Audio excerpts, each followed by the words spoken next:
ಅಂಕೋಲಾದಲ್ಲಿ ಭೀಕರ ರಸ್ತೆ ಅಪಘಾತ ಸಂಭವಿಸಿದೆ. ಟ್ಯಾಂಕರ್ ಮತ್ತು ಕೆಎಸ್ಆರ್ಟಿಸಿ ಬಸ್ ನಡುವೆ ಮುಖಾಮುಖಿ ಡಿಕ್ಕಿಯಾಗಿ ಟ್ಯಾಂಕರ್ ಚಾಲಕ ಹಾಗೂ ಬಸ್ ಪ್ರಯಾಣಿಕ ಭಾಸ್ಕರ್ ಪಾಂಡುರಂಗ ಗಾಂವ್ಕರ್ ದಾರುಣವಾಗಿ ಸಾವನ್ನಪ್ಪಿದ್ದಾರೆ. ಅಂಕೋಲಾ ತಾಲೂಕಿನ ರಾಷ್ಟ್ರೀಯ ಹೆದ್ದಾರಿ 63ರ ಅಡ್ಲೂರು ತರಂಗ ಹೋಟೆಲ್ ಬಳಿ ಈ ಘಟನೆ ನಡೆದಿದೆ.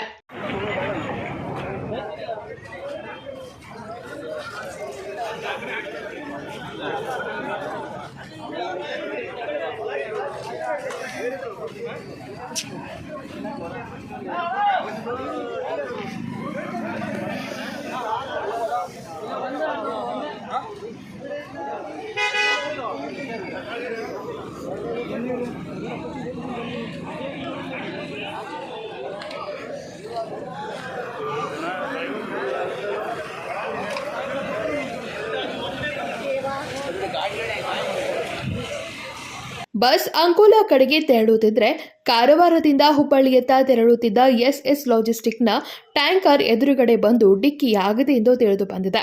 ಬಸ್ನಲ್ಲಿ ಪ್ರಯಾಣಿಸುತ್ತಿದ್ದ 5 ಗಂಭೀರವಾಗಿ ಗಾಯಗೊಂಡಿದ್ದು ಸ್ಥಳೀಯ ಸರ್ಕಾರಿ ಆಸ್ಪತ್ರೆಗೆ ದಾಖಲಿಸಲಾಗಿದೆ. ಮೃತ ಟ್ಯಾಂಕರ್ ಚಾಲಕನ ಗುರುತು ಇನ್ನೂ ಪತ್ತೆಯಾಗಿಲ್ಲ. ಅಂಕೋಲಾ ಪೊಲೀಸರು ಸ್ಥಳಕ್ಕೆ ಭೇಟಿ ನೀಡಿ ಪ್ರಕರಣ ದಾಖಲಿಸಿಕೊಂಡಿದ್ದಾರೆ.